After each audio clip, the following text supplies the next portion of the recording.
Greetings, tubers. This is a little follow-up on the powering my CPAP machine while often camping. Today I'm going to discuss packing it up.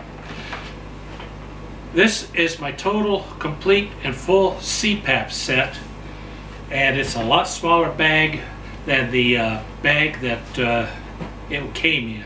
So if you're looking to pack it up, look at other ways to get it in bags. This happens to be a 12-inch tool bag from Harbor Freight. But whatever you can find, if you can pack it up and make it smaller, do it. It helps. In my case, my trusty Yamaha Majesty has a rather capacious underseat storage area. Here we go. Here goes the CPAP.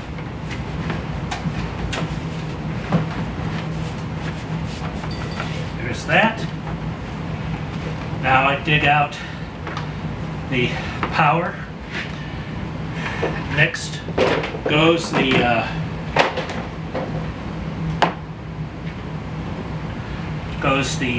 inverter, so that I now have 110 volt power to power my battery charger.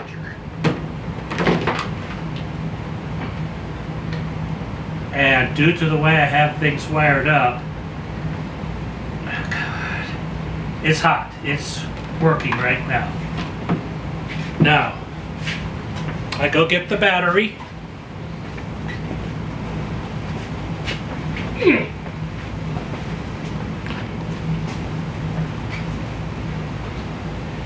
My trusty 18 amp hour battery. I got 3 nights out of it when I first got it. It's down to 2 if I don't take long afternoon naps. But that goes in here as well.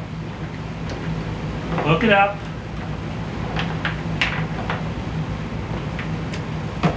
And it is now hitched up in parallel and charging. You'll ask why I don't just simply connect the battery directly to the power outlet. And the reason is that battery is for starting and lighting the scooter. It requires a different charging method than this.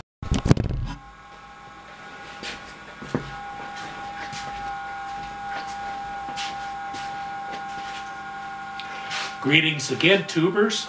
We got interrupted by a dead battery, and it's now 24 hours later.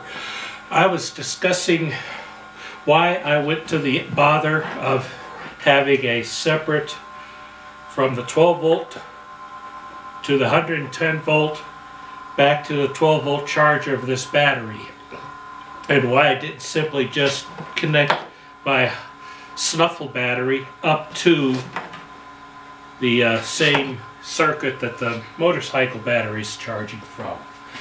And the answer is because they have 2 different functions and they lead 2 very different lives. The battery which starts the motorcycle produces a pile of current for a short period of time and generally doesn't get discharged very far. The house battery that feeds my CPAP keeps delivering a small amount of power over a long period of time and frequently gets deeply discharged. It is a deep discharge battery. So you go to charge them up and they're going to be at 2 unequal voltages and require 2 different kinds of charging. So that's why I have this roundabout circuitry involved. And all I can say is it works a lot better than just simply hitching it up to the charging system of the scooter directly. I discovered this effect before I set this up in my travels. One guy was saying it takes him forever to charge batteries off his 12 volt system when he just connects to his car battery charger and then connects his discharged house battery up. And if you use a charger, it will punch through and draw more power to create a charging current at a high enough voltage that it will charge faster. I can go from dead to having a full battery here in about 3 hours of riding. So that's why I went this route.